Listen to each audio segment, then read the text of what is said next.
The Scream 7 trailer just dropped, and Matthew Lillard is back as Stu Macher after 30 years. Surprise, Sydney.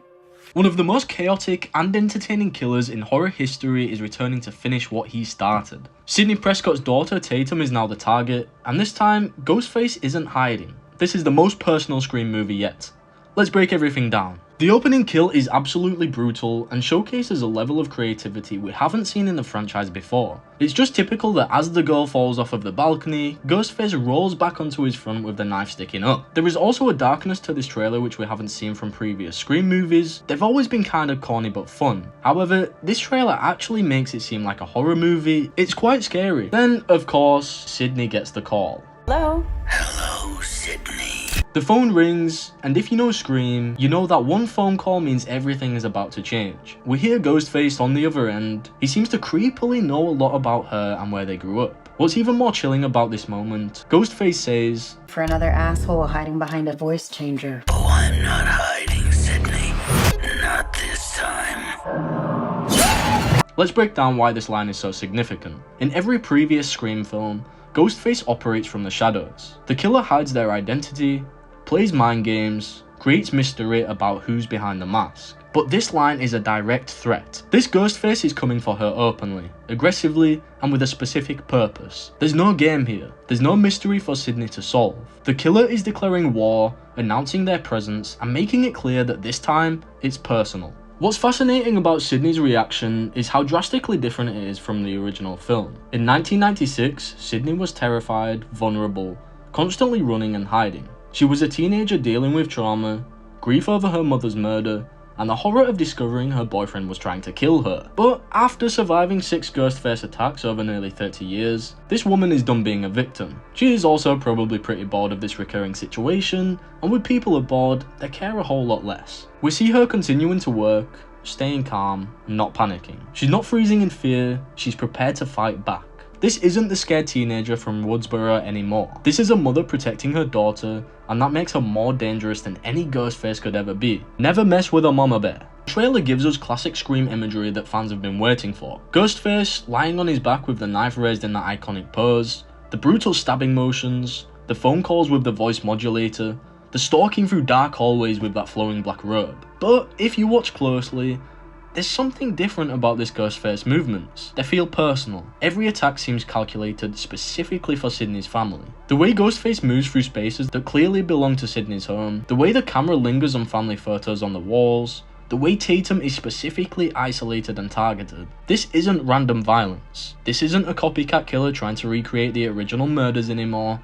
This is revenge. This is someone who knows Sydney intimately, who understands her life, who has been watching her. We see multiple glimpses of Tatum in danger throughout the trailer, running through hallways, hiding in closets, being chased through the house. The parallel to Sydney's original experience in 1996 is completely intentional, history repeating itself. But this time, Sydney isn't the target, her daughter is. And that's infinitely more terrifying than Sydney being hunted herself. As a parent, you can handle threats to yourself, but threats to your child, that's a completely different level of fear. That's primal. That's what makes this Scream film potentially the most emotionally devastating in the franchise. Then we get to the final moment of the trailer that has the entire horror community losing their minds. The screen goes black, we hear breathing, and then that voice. This is gonna be fun.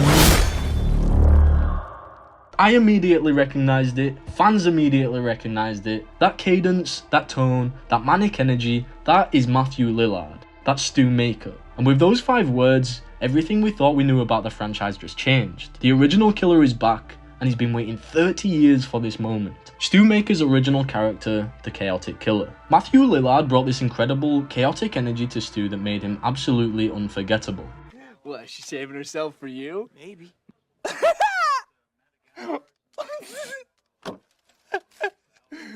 No. Throughout the entire film, Stu is the class clown, the party host, the guy everyone likes and wants to be around. He's charming, he's funny, he's the life of the party. When he throws that massive house party in the 3rd act, everyone shows up because Stu is that guy. The popular, fun-loving friend who makes everything entertaining. But underneath that charisma and that goofy exterior was someone who genuinely enjoyed violence. And that duality is what made him so terrifying. Get another beer, you want one?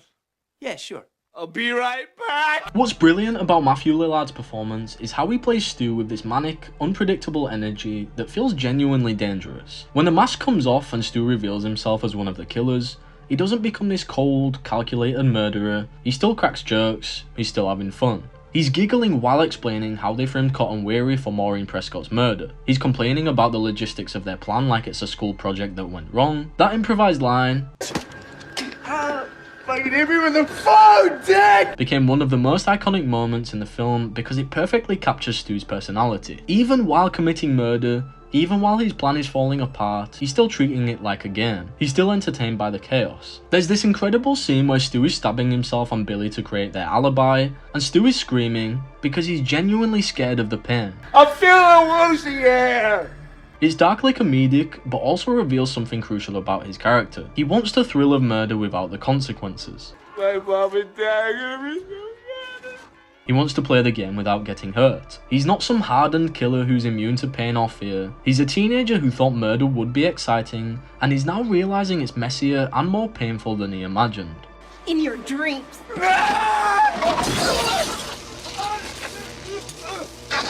But even then, he doesn't stop. He keeps going because the thrill is worth it to him. What makes Stu different from almost every other slasher villain is that he has a personality. He's not a silent masked figure like Michael Myers or Jason Voorhees. He's not a supernatural entity like Freddy Krueger. He's a real person with quirks, humor, and this infectious energy that makes you almost forget he's a murderer. And that's what makes him so disturbing, because people like Stu actually exist in real life. Charismatic, charming people who hide their dark impulses behind a friendly smile. Ted Bundy is notoriously known for this, being charming, having a good personality, but something way darker was lingering under all of that bravado. Matthew Lillard understood the assignment and played it perfectly.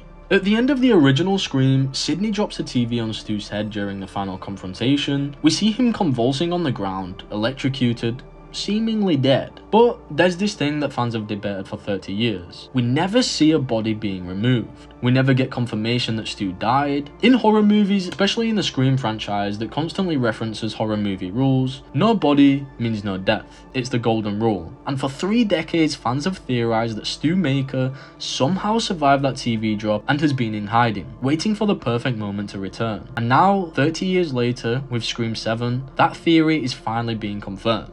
So what does it mean psychologically that Stu Macher is back after 30 years? What has he been doing all this time?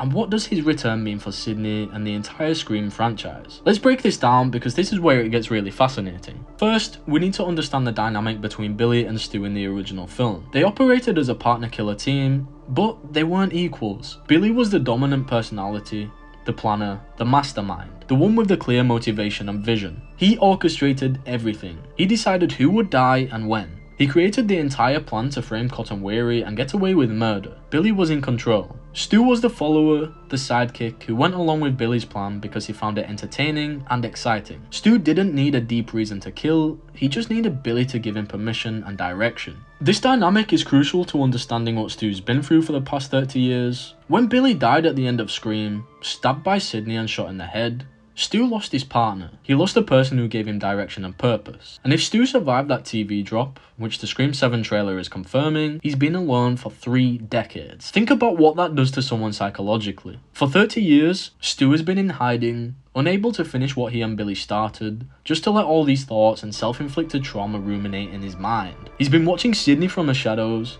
seeing her survive attack after attack from copycat Ghostface killers. He's watched her move on, start a family, find peace and happiness. Meanwhile, he's been stuck in the past, unable to let go, unable to move forward. That builds resentment, that builds obsession, that builds an all-consuming need for revenge. Stu has had 30 years to think about that night in 1996, 30 years to replay every moment, 30 years to watch Sidney live the life he lost. And that kind of obsession doesn't fade, it intensifies. It becomes the only thing that matters. Every day for 3 decades, Stu has been waiting for the perfect moment to strike back, to finish the game, to prove that he was always more than just Billy's sidekick. But here's what's really interesting. That line from the trailer,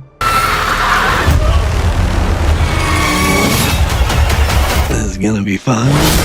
tells us something crucial about Stu's psychology. After 30 years of hiding, 30 years of planning and waiting, Stu hasn't changed fundamentally. He's still that chaotic thrill seeker from 1996. He's still someone who finds murder entertaining, he's still treating it like a game. But now he's had 3 decades to perfect his approach. He's not the impulsive teenager anymore who screamed when he got stabbed. He's a patient, calculated killer who's been studying Sydney's life, learning her patterns, understanding her weaknesses, and waiting for the absolutely perfect moment to destroy everything she's built. What makes this even more terrifying is that Stu knows Sydney better than any other Ghostface killer in the franchise. He was there at the beginning, he was part of the original trauma that shaped Sydney's entire life, he created that. He knows how she thinks, how she reacts to threats, what scares her the most, and even more so now she has a daughter. Every copycat killer in the sequels had to study Sydney from a distance, learn about her through research and observation. But Stu lived it. He was Billy's partner, he was at the party. He stabbed Casey Becker and hung her from a tree. He killed Tatum Riley in that garage. He knows exactly what buttons to push to break Sydney psychologically. I don't know if you guys noticed this cool little Easter egg, but Sydney also named her daughter Tatum after her best friend who tragically died. Just thought I'd add that in there, quite cool, and a nice link to the original movie. There's also something deeply disturbing about how Stu likely spent the past 30 years. If he survived that TV drop, he would have needed medical attention, a place to hide, resources to stay off the grid. That means he's been living in the shadows, completely isolated from society, with nothing but his obsession to keep him going. That level of isolation does severe psychological damage. It creates tunnel vision where the only thing that matters is the goal. In this case, revenge on Sydney. The guy is officially a true psychopath. What do you think? Is Stu Macher the most dangerous Ghostface we've ever seen? Do you think Sydney's daughter Tatum will survive? And who do you think Stu's new partner in crime is? Or do you think he's working alone? Drop your theories in the comments below. I read every single one and I love discussing this stuff with you guys. If you enjoyed the video, please make sure to subscribe, like, and turn on the notifications so you don't miss future videos. Thank you so much again for watching, and I'll see you in the next one. Stay safe out there, because you never know who's watching.